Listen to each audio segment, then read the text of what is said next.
We are in the book of 2 Kings, and we will be in 2 Kings chapter 5 this morning. But before we get there, that's kind of in the middle of the big section we've been looking at about the prophet's care. And of course, the specific prophet at this time is Elisha. And so you have in the first 7 verses there of chapter 4, Elisha, the care he shows to that widow, how he's able to help make sure that they get what they need to satisfy the debtors, and then more than enough to live on after that. Then you have Elisha and the Shunammite and all the care that goes on there. You have the Shunammite's hospitality to Elisha, and then how that translates into now that she is blessed, her and her husband, with a son. The son passes away, but she goes to Elisha, and Elisha comes, raises the son up. And so you see all of the care involved with that. Then you had the death in the pot situation with Elisha and the stew. Looked at that last week, and so I don't have a fun, visual for you this time like I did then. But you know what happens in that particular situation. You have the death that goes in the pot because they didn't know what they were putting in it. They didn't know what it was. And then they cry out, and Elisha heals the stew. He takes the flour, throws it in. Of course, flour is not going to take the poison out of there. And so we know it's a miracle that takes place. Then you have the situation of the bread. You had that man from Baal Shalisha that came up, and he brought with him just a minuscule amount of bread to feed the amount of people that were there. But of course, God provides in the situation, and there's more than enough bread, and some for them even to take home after the fact. And so we see all of that care going through, but the prophet's care continues now as we get into chapter 5. So 2 Kings chapter 5 is probably one of the more well-known chapters in 2 Kings, because it's where we have Naaman the Syrian and how Elisha cleanses him of his leprosy. We see the miracle that takes place in this particular chapter.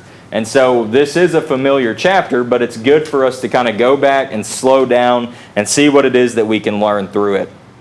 And so as we look here at Elisha and the Syrian, let's begin by looking at Naaman's problem.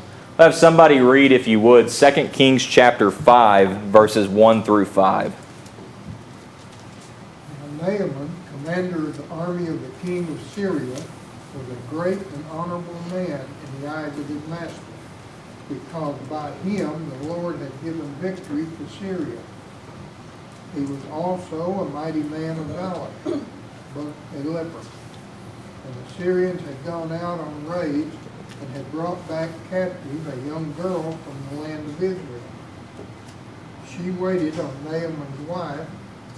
Then she said to her mistress, "If only my master were with the prophet who is in Samaria, for he would heal him of his leprosy." And Naaman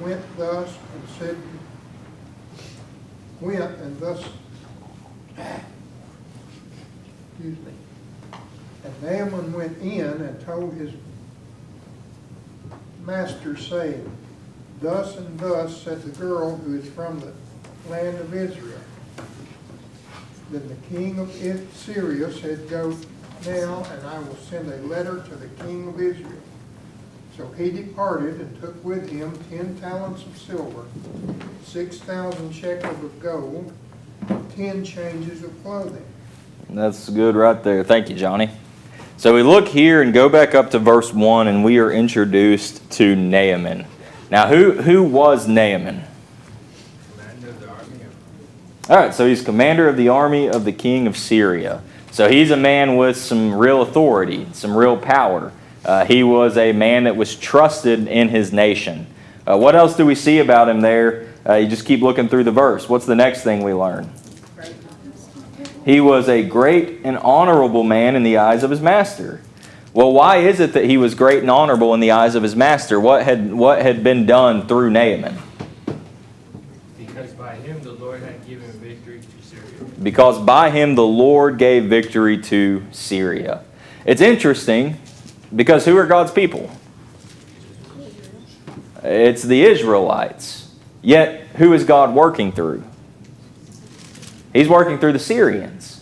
Now that tells us certainly that God is going to be active and God is going to be doing things in the lives of people who may not even realize it. Naaman was not a believer at this point in the chapter. You get to the end of the chapter and we'll find that he is. But at this point early on, there's no indication that Naaman was a true believer in God. He'd have been doing everything and worshiping the gods that the Syrians did. Yet God was still active and working through him. And again, a lesson in that we find is that we may not always realize what God is doing or how God may be using certain people. But of course, at the same time, when you look here in 2 Kings 5 and you're dealing with the power balance between nations, well, it's also telling us that God is most high, that God is sovereign, that God rules in the kingdoms of men. I think about one of the big lessons that comes from the book of Daniel, that God is in control of it all, even if we may not see it, even if we may not realize it. And so we see that Naaman was the commander. He was great and honorable, and the Lord had brought victory to Syria through him. And so we learn all of these wonderful things. And it's interesting, even if you look at the name Naaman, because that name, Naaman, actually means gracious. So everything about him looks like he is a noble man. He's a good man. Everything seems great. But what do we find also in the verse? But he was a leper. Why is that a problem? Well, at that time, it's an incurable disease, and it could spread. It's a bacteria.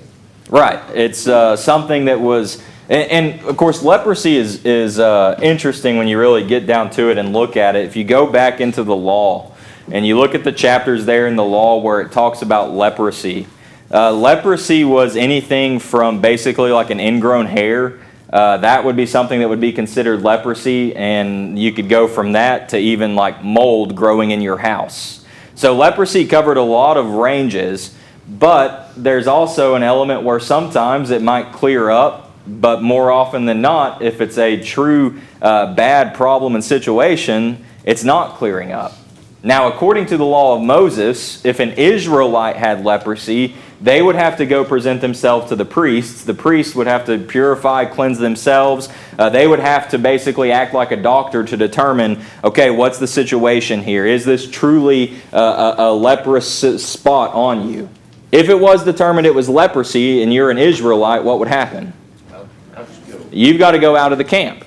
And so that's what would happen in Israel, but we're talking about a Syrian. And so he wasn't subject to the laws of Moses, and so maybe sometimes we wonder, well, why is it that this man was still able to go and do all of these things and be this great commander and be around the people? He wasn't under the laws of Moses. I don't know what the laws of the Syrians were concerning leprosy, but it was something that evidently was different. And so we can see then that he had a real problem. He had this disease on him. But there's also something in that that I wanted to mention.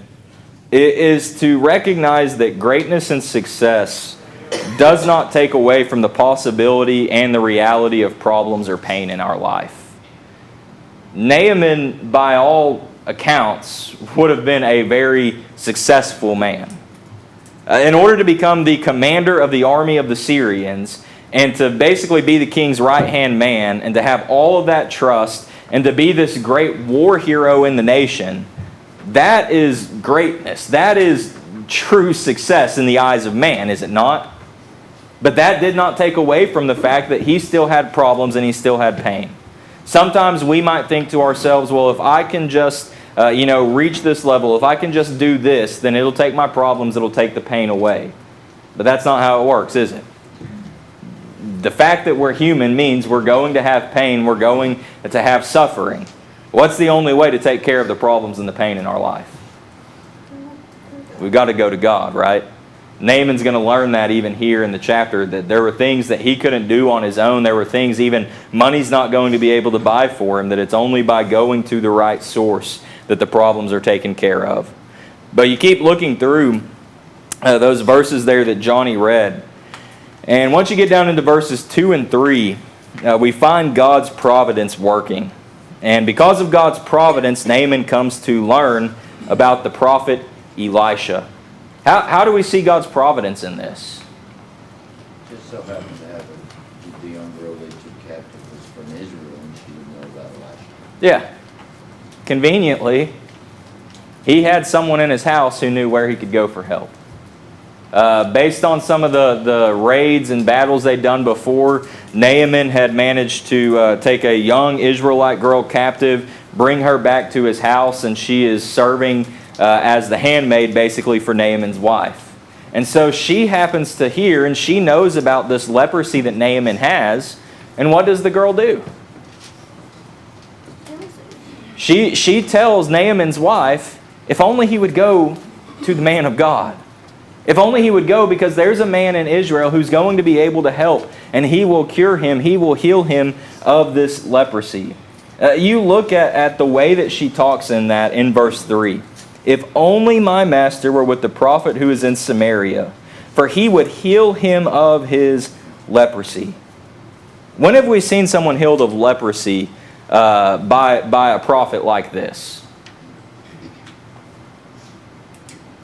We don't see it, do we? So how could she be so confident in what Elisha would be able to do? She was confident in the power of God. Exactly. Confident in the power of God. She had great faith. But you look at the situation that she was in. If you are taken from your home and you're taken away from everything that you know, and then you're now taken captive and you're having to serve in this other man's home, in this other nation, language you probably don't recognize and you don't understand, what are you going to be more likely to do when you hear that there's a problem? Yay. Exactly. You're going to be thrilled because you know eventually leprosy is going to get the best of that man and he's going to die. And then maybe we can find a way to get out of here and escape, and maybe I can find a way back home to Israel. But that's not what she does she? She tries to actually help him. Now, I think that's telling as well, and I'll go Jared and then Andy. I think that's telling as well maybe to the character that Naaman had. That in his home, he was not harsh. He was a good master. He was kind. He was loving. And that goes back to how it is that he's able to become such a good and honorable man in the nation, because he just all around was a good man. I think that maybe that's perhaps why it is that this servant girl is more prone to giving that information, that want him to go and want him to get better. But nonetheless, whether he's a good man or a bad man, she's still taken captive and serving in his home. Now you think about the degree of what that is, and then if somebody kind of slights us or wrongs us today, are we quick to let them know the solution to their problems, or instead do we kind of let them wallow in it and we hope that it hurts them just a little bit more? And we're not taken captive and having to serve in someone else's home, are we? No, it's just because they looked at us the wrong way. You see the lessons we can learn from this servant girl? Jared and then Andy.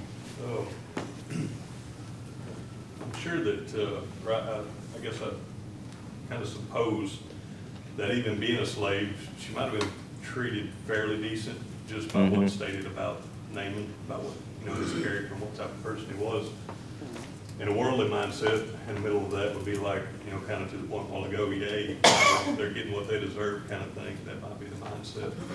With an Israelite, there would be hopefully that, love and compassion that would be shown like we see in the text, but also a high level of fear. Thinking about now your master has this disease and I could very likely get this same thing, so there's also the fear that would come from that aspect of it. Yeah. Being in that house with a leprous person, a lot of worry, a lot of concern, and probably a lot of prayer, going up to God on behalf of that matter. Yeah, and that's a good point, thinking about that aspect of what if it starts to spread. Because it's it's spread in the home, but also as the commander, he's in contact with a lot of other people, and now it's going to start spreading even further and further and further. And so that's her mindset of being like, okay, you need to distance yourself. You need to, this is what we do, but being in that position, not really having a lot to say on the matter. Yeah, and still just that heart to say, I know a man that can help, and you need to go to him. So yeah, that's good thought. Andy? Y'all pretty much said what I was going to say. It's just, you can see the character of both of these individuals. The fact that she steps out of her lane to say, "Hey, we can help. I can help him," or know someone that can help him. but also probably, like y'all said, he's probably a good person to serve under that she's willing to come out and say, you know, could be like, oh, the old guy dies, good riddance kind of thing. But she does it, she's like, hey, I know someone probably has that. Yeah, absolutely. And that it certainly says a lot. And we don't know how old this particular servant girl is, but we know that she was a young girl based on verse 2. And it says a lot, certainly about her, but the fact that she's a young girl, I think it also probably says something about her parents too. That her parents, her family was not like everybody else in the nation at the time. That maybe she's coming from a family like that of the Shunammite woman, or like that man from Baal Shalisha, or like the widow even at the beginning of chapter 4, right? We see these glimpses of faith in the nation and these little signs here and there that perhaps this is why God continued to show that patience and continued to wait and wait and wait, because maybe, just maybe, the tide was going to turn in the nation. But it shows us again that mercy, that patience of God in all of these things. And so with all of this in mind about this young servant girl, what kind of lessons do you see in it? How can we imitate this girl in our life? We talked about some of it, but there's some more. Anthea? It just makes me think of that verse, in all you do in word or deed, do in the name of the Lord. Mm-hmm. She obviously had some belief in the power of what that prophet could do, that God had given him. And she just wanted this man to be okay. So that's one thing I've learned from her. Yeah, absolutely. If you didn't hear Anthea, she quoted Colossians 3:17 and said it makes her think about that. Whatever you do in word or deed, do all in the name of the Lord. And even just thinking about how she just wanted what was best. She just wanted to care, wanted to make sure that he got better in these things, and that's a powerful thing. So even if, maybe we find ourselves being forced into a situation that's not ideal for us, what do we still have a responsibility to do? Whatever you do in word or deed, do all in the name of the Lord. So that's a good thought on that, Anthea. Jared? I don't know if she would have considered him an enemy, but Matthew 5:43 and following comes to mind. Mm-hmm. Even loving those who might be an enemy. Yeah, absolutely. Yeah, there from the Sermon on the Mount, Jesus gives that good section there about loving our enemies and all getting to that point of be perfect as your Father in heaven is perfect, right? And so that's a good thought in it. And again, even if he's not cruel and harsh as a master, he's still an enemy of her people, right? He's still an enemy of a nation that's rising up and coming in and obviously attacking parts and parts of Israel and just slowly chipping away, because that's how he managed to take her captive, right? But yeah, we see that great lesson to love your enemies. Brad, did I see your hand? Yeah. It kind of makes me think of Genesis 50, verse 20 with Joseph in the same deal. He was sold into slavery. They meant for evil, but God meant for good. And so you may not know God's plan, but if you do the Colossians 3:17, then eventually it'll all work out. Hopefully. Right. Yeah, and that's a good thought, tying it back there with Joseph, Genesis 50. If you didn't hear Brad, that thought where everything Joseph went through, his brothers meant it for evil, but Joseph understood that God meant it for good. And so even that ties back to that thought of the providence in these things. Because when it all happened and she's taken captive, probably not thinking, how can something good come from this? And she probably didn't even think that the good would come about in this way. But it's amazing because of what she does in speaking up of how things are going to change in that home by the time Naaman comes back. Okay? Just like Philippians 2:3, esteeming others better than yourself. Mhm. Clearly that's what she's doing. She's wanting what's best for him. And that would help her as well, but it doesn't seem as if that's really her Right. mindset. Right. Yeah, thinking about what's best for others. Kay mentioned Philippians chapter 2, verse 3, to esteem others higher than self. And so really what we could say, and I like that tying it with Philippians 2, is that this servant girl showing the mind of Christ. And it's a good example for us to follow, no matter the situation we're in, no matter how we're being treated, to always desire the best for the other individual. And really, y'all covered everything that I'd put down here. Yeah, so that's we see these good lessons from this young servant girl. And I did find a quote that I thought was interesting in it, because of what follows is how she speaks up, and then what does Naaman do? He actually listens, right? He doesn't just disregard it and say, what do you know? You're just a little girl, or you're just some Israelite girl. You're a servant. Get back in your place, right? He doesn't do that. He recognizes, I need to do something, and whatever it is that we've been doing here trying to help is not fixing it. And maybe there's something to what this girl has to say, so what's it going to hurt to at least try? And then you think about how, in order to go do this, where does Naaman have to go? He has to go to the king. He has to go to his commander to be able to say, so I know this sounds crazy, but this girl in my home who's been nothing but trustworthy spoke up and said, I know a man that can heal you. I know a man that can take care of the problem, but it's going to require me to have to go to Israel. And now you think about what that means for the king and what he's going to have to do. Because if you send the commander of your army into an enemy nation, to their capital, to their king, what's that going to look like? It's going to look like we're being invaded and war's about to break out. And so it would have been very easy from a political standing for the king of Syria to say, we can't do that because of all of these things that could potentially go wrong. But is that what the king of Syria does? No. It shows how highly respected Naaman was by the king for the fact that he's willing to do all of these things that he's willing to fork up. You look at what it is that ends up being offered by the king. You look back at 2 Kings chapter 5 and verse 5.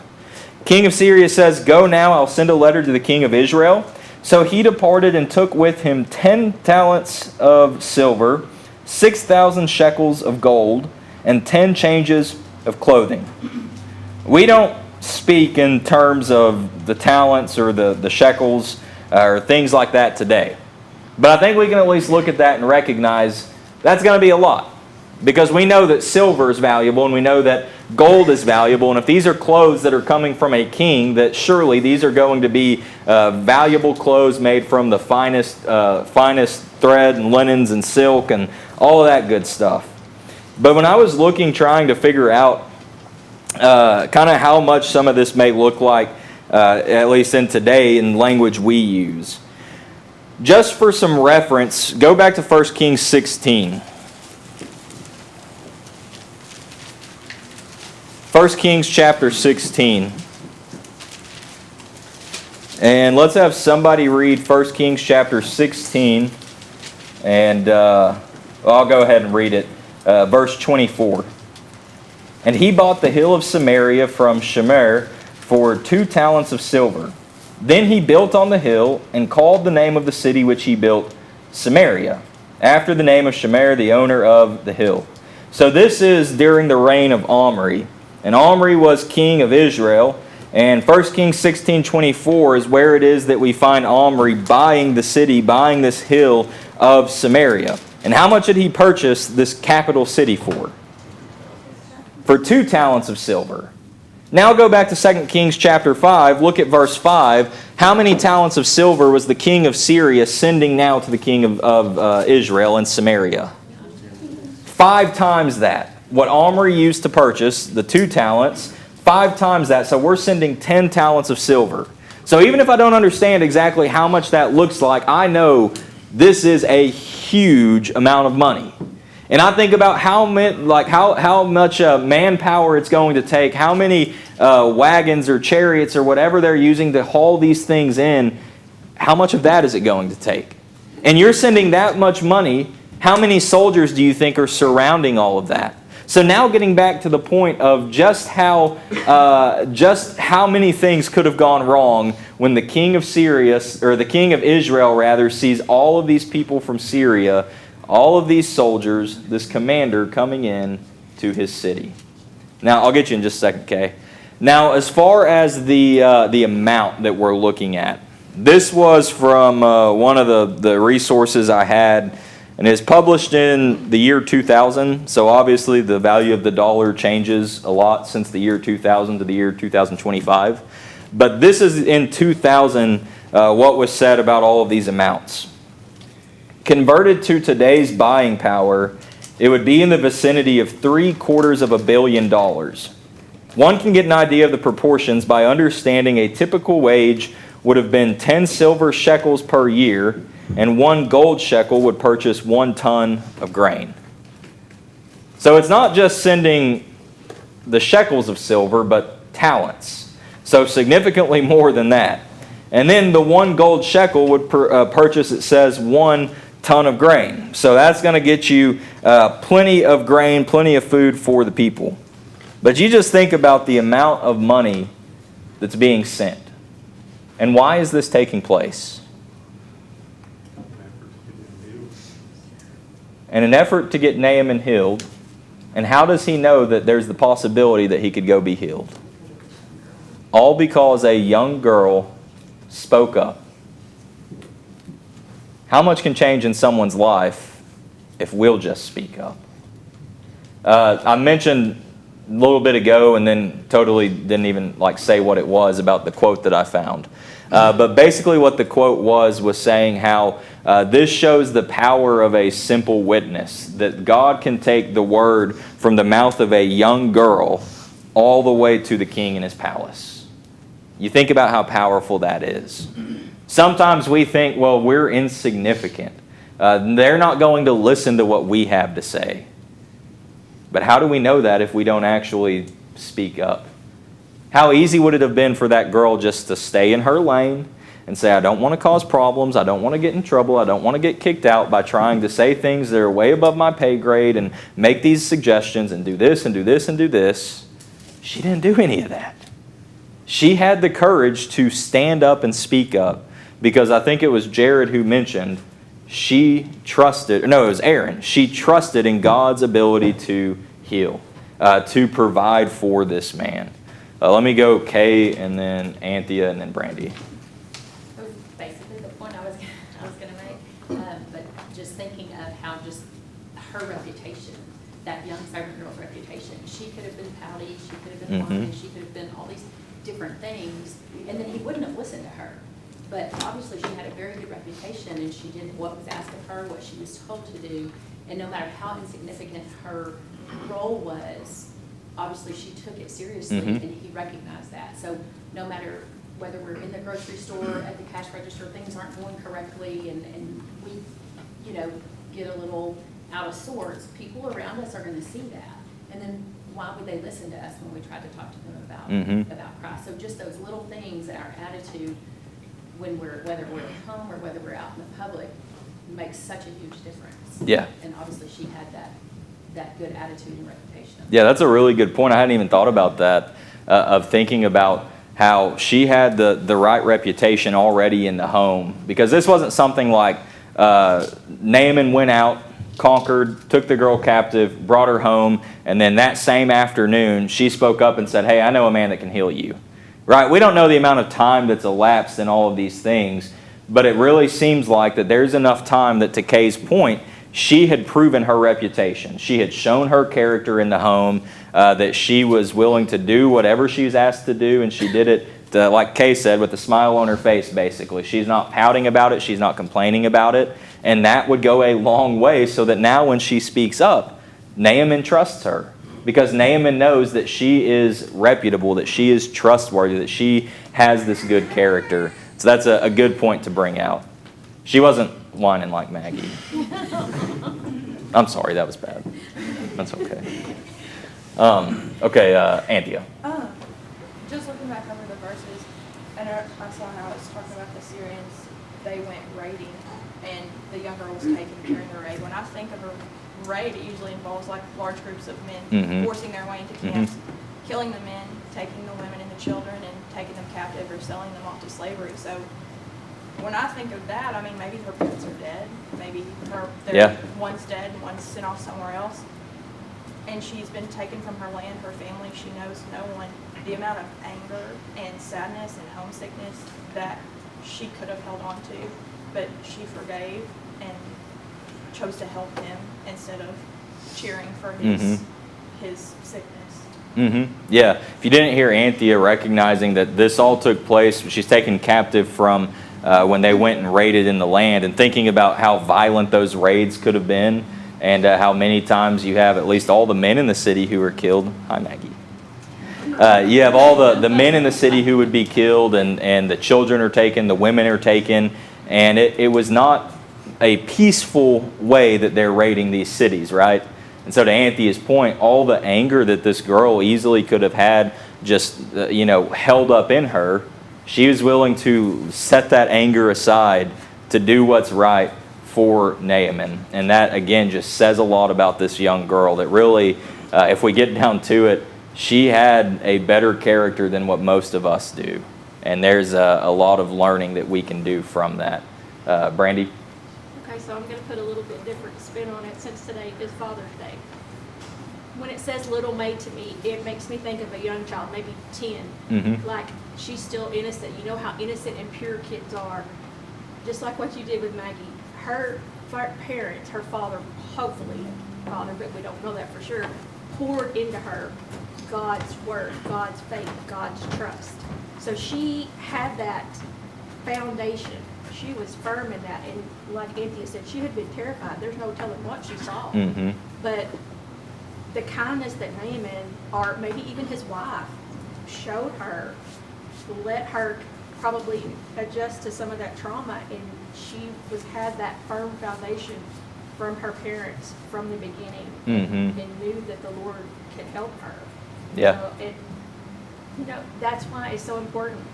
We have to have parents that are going to raise our babies, have got to be poured into at such a young age, because there comes that time where they start to not be as innocent, and they get to be more guarded, but just because being in the world, you see that, and they become teenagers and stuff, and you got to try to fit into things. But she was young enough that she didn't have that wall yet. Right. And so her faith was pure, and he could see that. So. And that's, that's a good challenge. You can't, you see it in them. God is working in them, and they don't even realize it, but they've been taught that. And that's a good challenge to everyone who's a parent, or to grandparents, or to aunts or uncles, that, to your point, what are we pouring into them, right?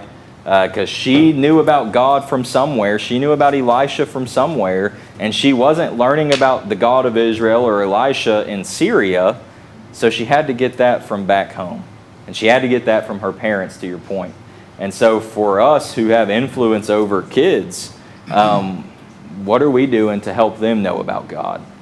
If there ever came a day whenever our kids are taken from us in this way, would our children react in kind, or instead would they remember what it is that we, to Brandy's, using your language, poured into them at home, so that now they're able to speak up and tell others about God and wish the best for them as well?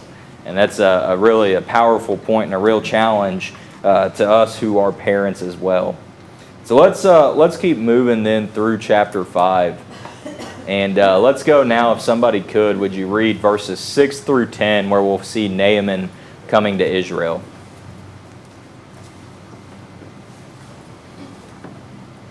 Then he brought the letter to the king of Israel, which said, Now be advised, when the letter comes to you, that I have sent Naaman my servant to you, that you may heal him of his leprosy. And it happened, when the king of Israel read the letter, and he tore his clothes and said, Am I God to kill and make alive, that this man sends a man to me to heal him of his leprosy? Therefore please consider and see how he seeks a quarrel with me. So it was, when Elisha, the man of God, heard that the king of Israel had torn his clothes, that he sent to the king, saying, Why have you torn your clothes? Please let him come to me, and he shall know that there is a prophet in Israel. Then Naaman went with his horses and chariot, and stood at the door of Elisha's house. And Elisha sent a messenger to him, saying, Go and wash in the Jordan 7 times, and your flesh shall be restored to you, and you shall be clean. So we look at what takes place here, and you have Naaman showing up. He's sent by the king with the letter. He delivers it. The letter tells the king of Israel what? Your family did it. What's he say? He goes to the king and he tells for the king, can you heal my servant Naaman? Right? Don't mean any harm. I'm not coming to attack. I'm just asking if you can heal my servant Naaman. And how does the king of Israel, this is most likely still Jehoram at this point, how does he respond?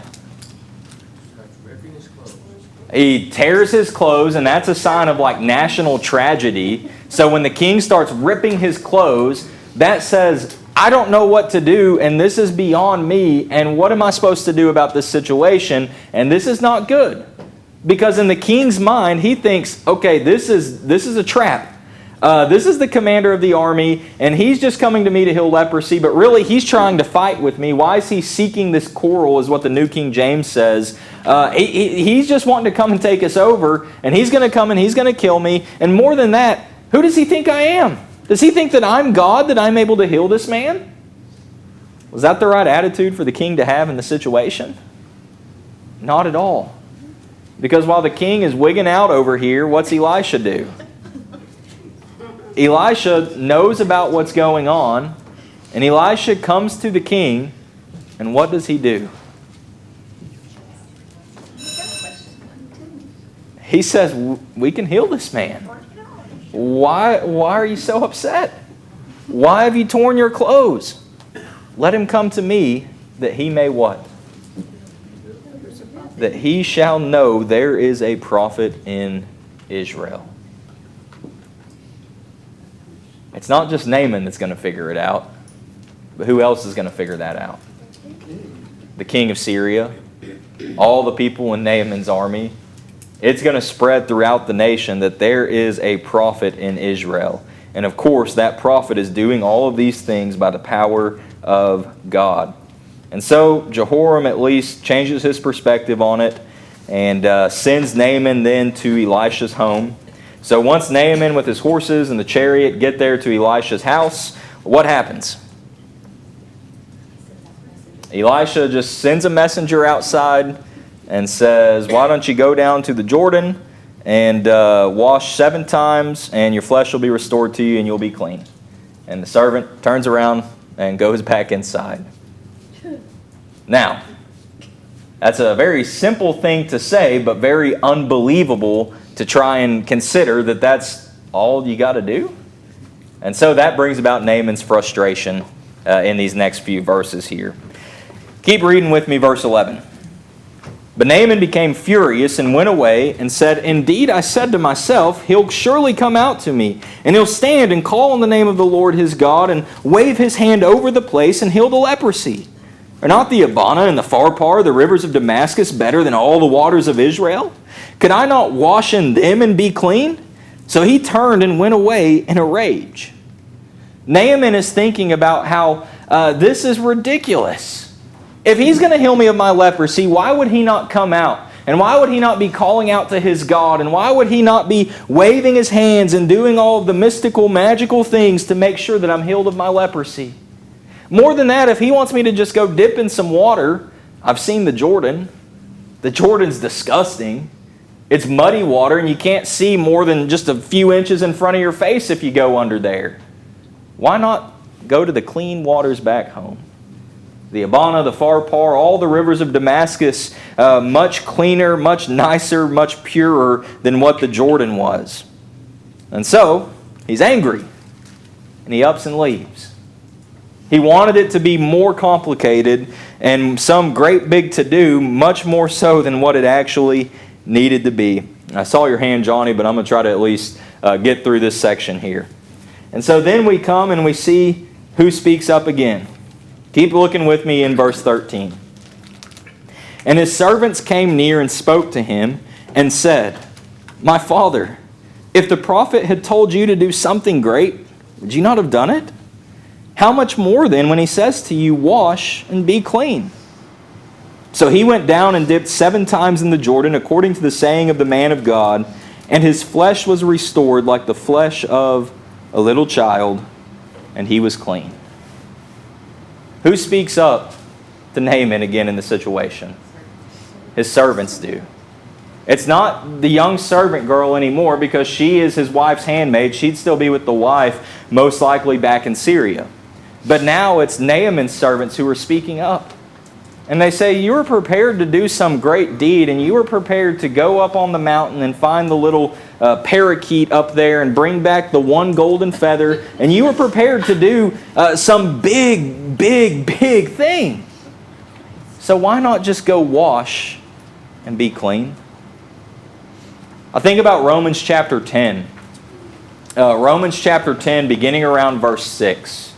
Paul there, as he's talking about faith, and he talks about what faith is, he goes and he quotes back some from Deuteronomy, but basically what he says around Romans 10 and verse 6 is who has to go up to the mountain, or who has to go down to the depths?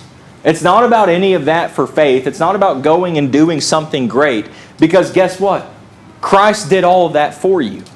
So what you have to do is have that simple faith, and that's the whole point there in Romans chapter 10.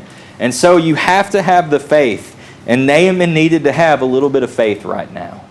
And so he goes down into the Jordan, and he does what he was told the 7 times. And what happened to his flesh? It was restored like the flesh of a little child, and he was clean. No more leprosy. No more frustration, no more rage, no more anger. But now he is healed. All because, way back at the beginning of the chapter, a young servant girl was willing to speak up. More than that, when he started to get angry and he started to get really frustrated again, who spoke up again? Some servants did. We never know whose life we might be changing if we'll just simply speak up. So I'll leave you with that this morning, and Lord willing, next week we will pick up looking at 2 Kings 5 and verse 15.